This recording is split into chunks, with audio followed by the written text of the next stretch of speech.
Berkisah kehidupan kota kecil yang berada di sebuah pulau bernama Xiangyang. Seorang pria sekaligus ayah bernama Han menjalani rutinitasnya sebagai pengantar gas.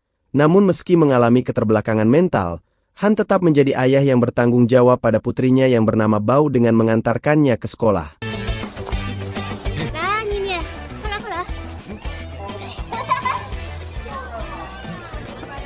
Selesai mengantarkan Bao ke sekolah, Han mengantarkan gas ke sebuah restoran cepat saji milik wanita bernama Xuan yang tampil seksi demi menarik kedatangan pelanggan. Berbeda jauh dengan Bao yang menerima kekurangan sang ayah, anak sulung Han yang bernama Sixi seolah jijik dengan kekurangan tersebut dan terkesan malu mengakui Han sebagai ayahnya di hadapan teman-temannya.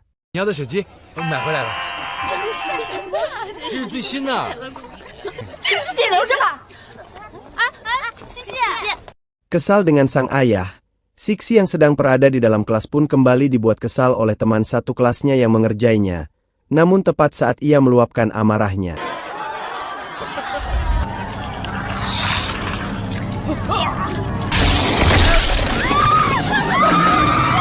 entah dari mana asalnya ular raksasa tersebut yang memangsa salah satu murid, di mana kepanikan pun rupanya terjadi di tengah kota saat jalan raya tersebut tiba-tiba terbelah, di mana rupanya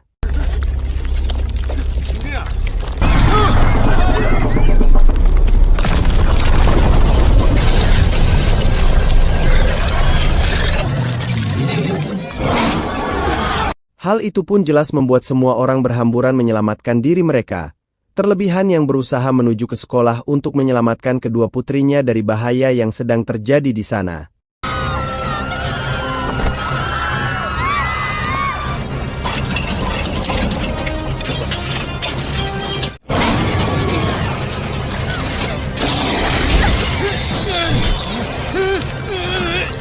Kedatangan sang ayah pun akhirnya membuat Bao bisa menyelamatkan diri, diikuti dengan Han dan Sixi yang juga berhasil kabur.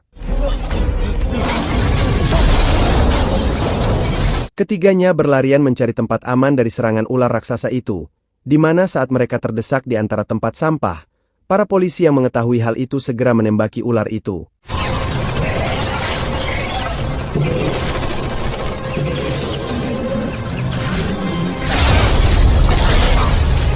Tak lama seorang kakek tua menghampiri mereka dan mengajak bersembunyi di sebuah kuil yang dirasa aman.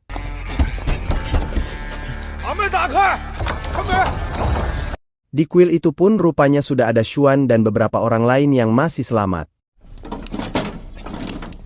Beberapa saat kemudian terdengarlah pemberitahuan yang menyebut jika pulau yang mereka tempati mengalami sebuah insiden biologis karena ulah seorang ilmuwan yang menyebabkan para ular bermutasi.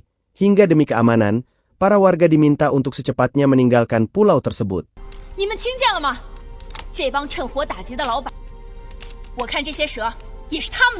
Bersamaan dengan itu, pria bernama Paul yang merupakan seorang pemilik perusahaan yang menaungi penelitian ilmiah di pulau itu yang sekaligus menjadi dalang di balik kekacauan yang terjadi di sana, di mana tujuannya adalah untuk menguasai pulau itu secara menyeluruh saat semua warga telah meninggalkan pulau tersebut. Dan diketahui jika Paul berniat menjadikan pulau itu sebagai tempat wisata bernama Anaconda Island yang juga didanai oleh para investor asing.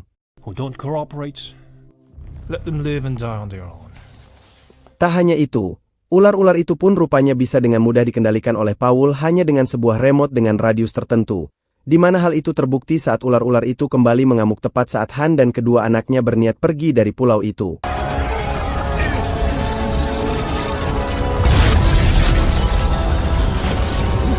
Di tengah kepanikan itu, Sixi yang terpisah dari Han dan Bao pun diselamatkan oleh salah seorang warga yang membawanya masuk ke dalam rumah. Namun sial bagi Han dan Bao yang harus terkunci saat ia mencoba masuk ke sana.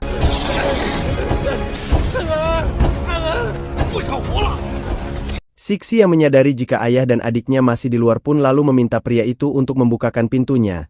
Namun pria itu menolak untuk mengikuti keinginan Sixi.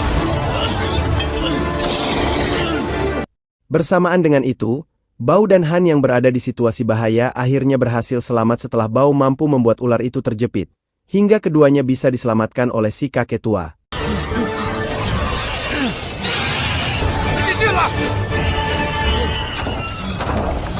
Meski saat ini situasi lebih aman, mereka dihadapkan dengan jaringan komunikasi yang terputus di kota itu, hingga mereka tak bisa menghubungi polisi untuk meminta bantuan dan hanya berharap bantuan itu segera datang untuk mereka. Di tengah kebingungan dengan nasib mereka, terdengarlah suara helikopter yang langsung membuat mereka menuju atas gedung, dan tepat saat mereka baru akan menaikinya.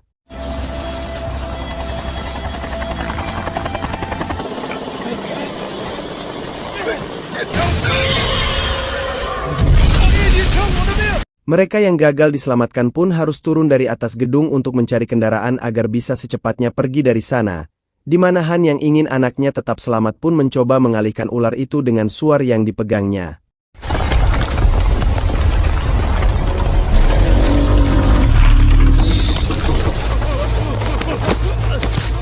Sempat nyaris tertinggal oleh mobil, Han akhirnya berhasil masuk ke dalam mobil tepat waktu, sehingga untuk sementara mereka masih berada dalam situasi aman. Di tengah perjalanan, mobil itu pun mogok karena kehabisan bensin, namun Bao yang masih cukup jeli pun melihat ada stasiun kereta api, hingga saat itulah mereka segera menuju ke stasiun kereta api yang letaknya tak jauh dari sana.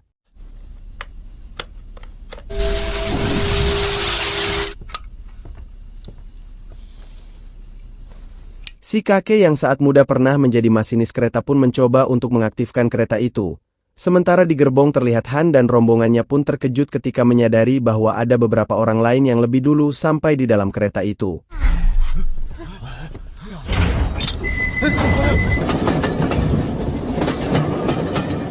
Tak lama kemudian kakek pun akhirnya berhasil menghidupkan kereta itu dan berniat untuk menuju pelabuhan. Namun saat itulah, ia memperhatikan ada yang janggal dari kadal yang sebelumnya Bao ambil di jalan yang mengalami pertumbuhan yang tak wajar.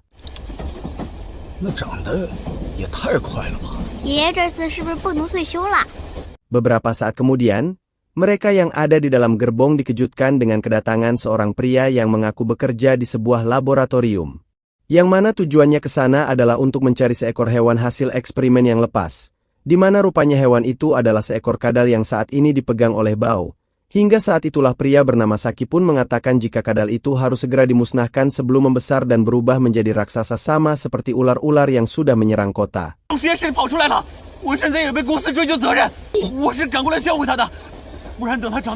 Bao yang mendengar kadalnya akan dimusnahkan pun jelas menolaknya. Terlebih kadal itu kini sudah nurut pada Bao yang merawatnya dengan tulus, di mana Han yang tak ingin putrinya sedih pun berusaha mempertahankannya. Namun inilah yang terjadi.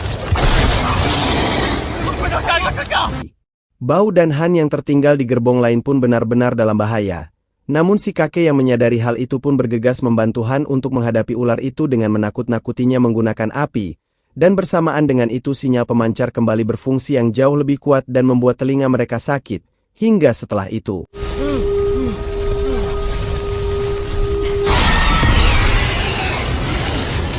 kadal itu pun akhirnya telah bermutasi dengan sempurna dan masih terlihat jinak pada Bao. Di mana Han yang khawatir dengan keselamatan putrinya pun segera mengajak Bao pergi dari sana.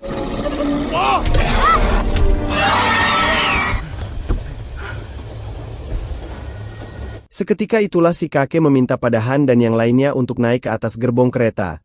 Sedangkan dia akan menghadapi ular itu demi menyelamatkan mereka dan juga Bao yang sudah dianggapnya seperti cucunya sendiri.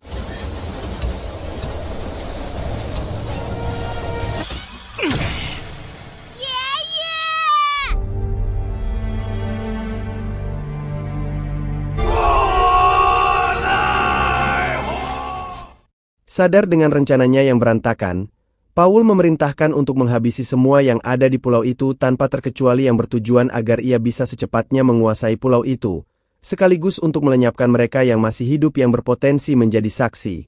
Yang mana hal itu pun didengar juga oleh Han dan yang lainnya yang membuat mereka harus segera pergi dari pulau tersebut.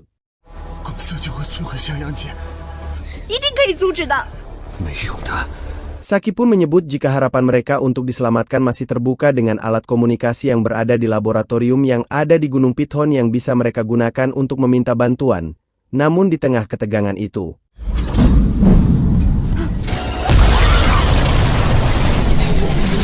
tak ada pilihan lain.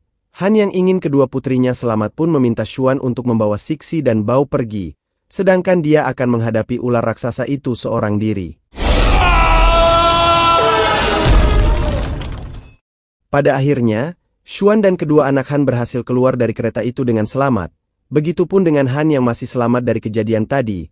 Hingga saat itulah Sixi sadar jika besarnya pengorbanan yang dilakukan sang ayah untuk keselamatan dia dan adiknya, hingga tak ada alasan untuk dia menolak kekurangan yang dimiliki sang ayah.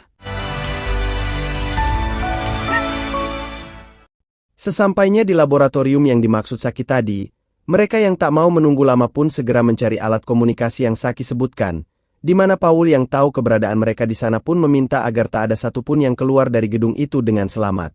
Don't let those people go out alive. Di tengah upaya mereka itulah, Han menemukan serum yang bekas digunakan untuk eksperimen. Bersamaan dengan itu, Paul dan para anak buahnya pun sampai di gedung itu. Han segera meminta Sixi dan Bao untuk mencari alat komunikasi, sedangkan ia dan Xuan akan mengalihkan perhatian Paul dan anak buahnya. Namun satu kesalahan kecil yang dilakukan oleh Bao justru tak sengaja membangunkan seekor ular yang tertidur di sana.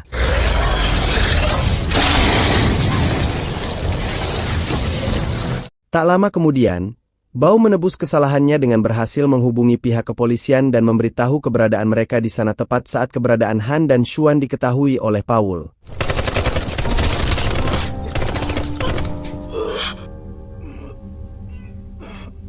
Di tengah kondisi sekarat itulah, Han akhirnya nekat untuk menggunakan serum yang ia dapat tadi, meski tak tahu resiko yang akan terjadi padanya.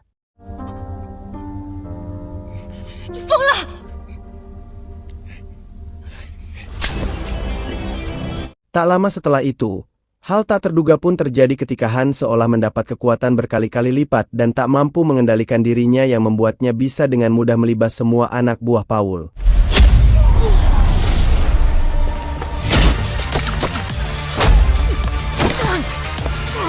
Nyali Han yang berkali-kali lipat itu membuatnya mampu menghadapi ular raksasa itu, di mana saat itulah ia segera meminta Xuan membawa pergi Sixi dan Bao dari sana dengan menuruni gedung itu yang juga dibantunya. Namun inilah yang terjadi. Kemunculan ular raksasa yang super besar itu benar-benar membuat Xuan dan anak-anak Han pun takut. Namun justru hal tak terduga pun terjadi saat ular itu malah melahap Paul dan asistennya. Layaknya sinetron Indosiar, kemunculan kadal peliharaan Bao pun sedikit memberi perlawanan pada ular itu. Meski akhirnya kadal itu tak bisa berbuat banyak, namun Sixi yang mendapatkan alat pemicu api pun ikut membantu menghadapi ular itu dengan segala cara yang sudah diatur sutradara. Selesai dengan itu, penduduk Xiangyang pun kembali bisa hidup tenang dan damai seperti sebelumnya. Walau kini, kota mereka telah porak-poranda oleh koloni ular raksasa itu yang tentu akan membutuhkan waktu sangat lama untuk membangun kota mereka kembali.